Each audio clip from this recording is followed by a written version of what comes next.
Hi guys, galing ako guys sa dagat, nanood ng sunset. Pauwi na ako guys.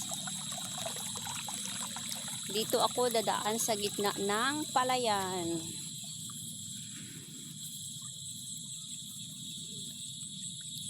Ayun yung dagat guys oh. Yan, dyan. Dyan ako nang galing. Ngayon, pauwi na ako. Yan. Ayan yung bundok. Sa likod niyan guys, Iloilo City. Sa likod ng bundok na yan. Yan ang aming lugar. Antique. Dito ako sa aking hometown, Barbasa, Antique. The place where the mountain meets the sea. Yan. Yan guys. Yan o. Dito ako naglalakad sa gitna ng pilapil. Yan. Pilapil ang aking dinadaanan guys. So yan. Lalakad ako guys. Yan. Yan guys. Pakita ko sa inyo, baka sabihin nyo sumasakay ako sa kalabaw. Yan. Yan guys. Naglakad lang tayo. Yan. Maraming putik dito guys kasi umulan kanina ng malakas. Yan. Pero sanay naman tayo sa putikan eh. Yan. Ito guys.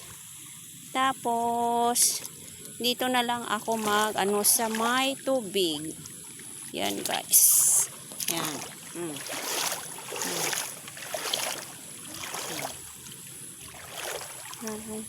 Medyo malalim yung tubig ngayon guys. Kasi nga umulan kanina.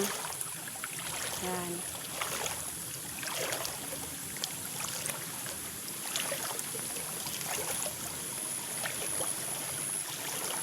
Yan ako guys, maganda talaga guys dito sa probinsya.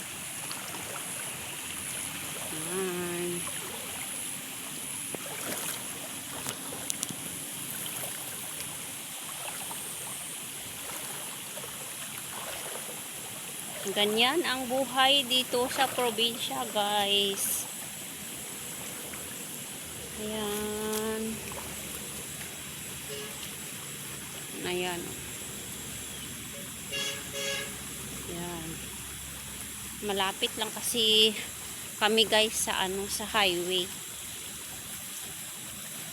Ayan. Pag naglalakad ka galing sa bahay papunta ng dagat, tabing dagat, kung gusto mong manood ng sunset, pa mga kung mabilis ka maglakad, maabot siya ng 10 minutes, kaya mo siyang lakarin kung mabilis pero kapag mabagal ka, yung medyo OA ganyan, siguro mga 15 to 20 minutes. Ayan. Pwede kang tumakbo, kung mabilis kang tumakbo, kaya mong takbuhin siya ng 5 minutes siguro pag mabilis ka tumakbo. Yan guys. Ito yung pinakagusto ko guys dito sa lugar namin kasi siya yung malapit na siya sa lahat, diba? Malapit sa dagat, tapos maraming mga napapaligiran siya ng mga palayan, ganyan. Tapos, yan naman guys, yung kulay blue na bubong na yan, yan yung public market, yan, yung public market yan, Palma Public Market. Sa harap niyan guys, dyan dyan ako nakatira, dyan yung aking bahay kubo. Yan. Hindi maganda yung, yung panahon. Medyo makulimlim kasi umulan kanina eh. Yan. Yan guys. Lakad-lakad lang tayo. Yan. Yan yung yan. Ito yung tubig na ito, galing ito sa ilog. Yung bahay namin sa gitna yung ilog. Tapos sa harap public market. Yung yung tubig na ito yung nagsusupply sa mga palayan. Yan. Kaya dito, yung dito, yung mga palayan dito, mga 4 times a year tanim, kasi nga siya, abundant siya sa tubig. Walang problema sa tubig. Kaya guys, yan yan, maganda dito tumira. Kung marami kang pera, yan, malawak yung iyong palayan, yan, walang problema. Masipag ka lang guys, walang problema. Ayan yung baka. Yan, yung baka ko yan guys. Yan. Yan, ang aking baka. Dito siya natutulog. Dito siya nilalagay. Yan guys. Yan.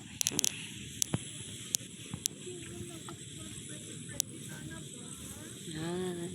Malapit na ako guys sa aming bahay. Yung aming bahay kubo. Yan. Bukas ng hapon babalik na naman ako sa tabing dagat. Manood na naman ako ng sunset. Yan. Ito yan yung ilog na isa. Yung medyo malaki siya. Yan, pero hindi naman masyadong malaki. Yan. Pag masama ang panahon, muulan, tumataas din yan guys. Yan. Yan. Tapos yan, dyan dumadaan yung mga tubig papunta sa rice field. Yan. Pauwi na ako guys, malapit na ako sa aking bahay. Yan. Dito ako dumadaan sa gilid ng pader ng public market. Kasi alam mo naman guys, dito ako nakatira sa squatter area. Yan. Yan yung public market.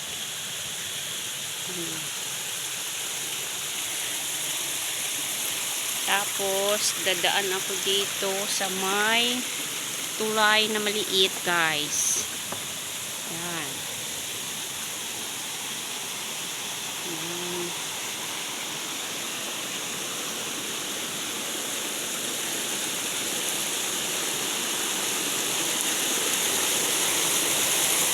Yan, walang ilaw guys.